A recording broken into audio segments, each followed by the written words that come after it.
Coming out here to water the sheep that are on the solar farm currently, and typically they run out of water about every 2 days.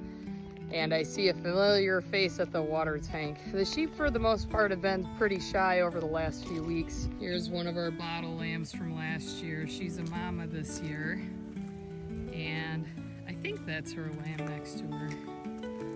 But she's standing here. I saw her as soon as she saw me, and she looked really excited, so she's a good girl. Her name's Lilac. Hi, honey. Are you thirsty? Hi, Lilac.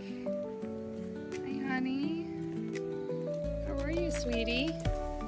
How are you? You need some itches? I don't have any grain today. I'm sorry. Her lamb's such a little chunker. He's huge. My sweet girl. This is actually the first time in quite a few weeks that they haven't been completely out of water when I came to check on them. So there is still some left in both of those tubs. You're so chunky. You're putting all your energy into milk production, huh, Mama?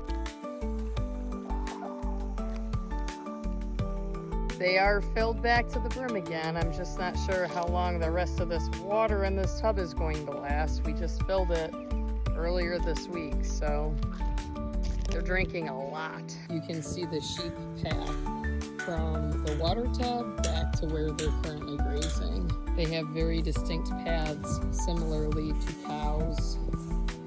And there they are, way over yonder. We did mob graze this field in the fall, and I know it was the end of the growing season, and they were able to manage it well enough, but you can see in some areas of the solar field it's pretty spotty. Right here, there isn't much growth here, which leads me to believe that this probably was not seeded down as well as other areas of this solar field. But the problem is that our weather in New York didn't really cooperate this spring, and I wanted them out here by the middle of April, and we continued to get snow and very frigidly cold weather up until, I don't know, even the end of May. So as my husband has said, these guys will probably be playing catch up with this solar field for a good chunk of this grazing season. Hi, kiddos. How are you? I see you guys are shutting out pretty well. Looking scraggly as per usual. You, my darling, look like a whole different sheep. You were very furry. Now you're not. If anyone is in the market for low maintenance Katahdins, I've got some that would fit the bill. Both males and females. We'll have to build a barn this year if we don't move many of them, because we live in lake effect country, so if we don't have a barn for them to live in, they don't survive the winter. And that's just the reality when you get 4 feet of snow in a very short period of time. But my job here is done. I probably should move on to my next job, which is running to the mill and grabbing some feed and bedding for school and feed for home. And then, what do I have to do after that? Figure out what I'm making for dinner tonight and go pick up the boys, and then start doing chores or making dinner or putting laundry away or doing the 100 other jobs in my house that have been neglected, like recording receipts in my Excel spreadsheet. Bye, guys.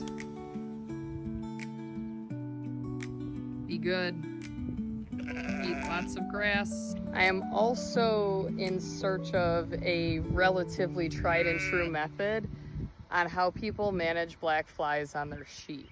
So we have these issues at home, but I don't know, it just seems more noticeable here, and I'm looking for a solution or something that will help them and alleviate the issues that they're experiencing. On my cows, I use Ultra Boss for fly control as needed when it gets really bad, but it's not something I've ever really had to worry about with the sheep, and if there's something I can do to help them, I would love to be able to do that for them.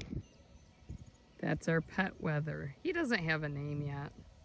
If anybody wants to give him a name, he's a sweetie.